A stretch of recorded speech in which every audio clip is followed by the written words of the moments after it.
காதலர் தினம் என்றால் என்ன? காதல் தின கொண்டாட்டங்கள் வேண்டுமா வேண்டாமா? தற்போதைய இளைஞர்கள் காதலர் தினத்தை எவ்வாறு கொண்டாட நினைக்கிறார்கள் என பல்வேறு கோணங்களில் நியூஸ் 7 தமிழ் செய்தியாளர்கள் எழுப்பிய கேள்விகளுக்கு பொதுமக்கள் அளித்த பதில்களை பார்க்கலாம்.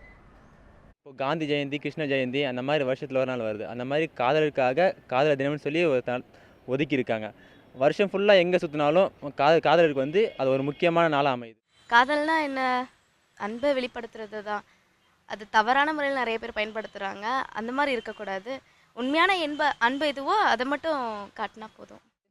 கவர்மெண்ட் ஆர்ட்ஸ் காலேஜில் படிக்கிறேன். காதல்ன்றது என்னென்னா, இரண்டு மனங்களுக்கு இடையான புரிதல் தான் காதல். காதல் எப்படி இருக்கணும்னாக்க, அவங்களுடைய மனங்கள் வந்துட்டு பேசிக்கொள்ளணும். அவங்க மனம்தான் பேசிக்கணுமே தவிர ரெண்டு மனங்களுக்குள்ளேயோட இணைப்பு தான் அது காதல். ஓகேவா?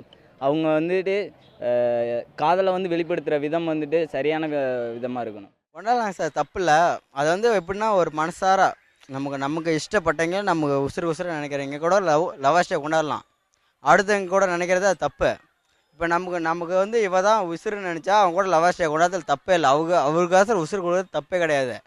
லவ்னா ஒவ்வொருத்தருக்கும் ஒரு ஒப்பீனியன் இருக்கும், வந்து டெஃபைன் பண்ண முடியாது. ஏன்னா ஒவ்வொருத்தருக்கும் ஒரு ஸ்ட்ராட்டஜி இருக்கும். லவ்னா என்னென்னு, லவ்வர்ஸ் டே செலிப்ரேஷன்றது வேணுன்றது வேணான்றது வந்து ஒவ்வொருத்தர் தனிப்பட்ட இதில் இருக்குது. ஏன்னா ஒவ்வொரு டே அது தனியாக ஸ்பெசிஃபிக் டேன்னு வைக்க தேவையில்லை. மேபி அவங்களோட ஒப்பீனியன் தான் இது. என்னை பொறுத்த வரைக்கும் லவர்ஸ் டே இருக்கலாம், ஆனால் வந்து லிமிட்டடாக.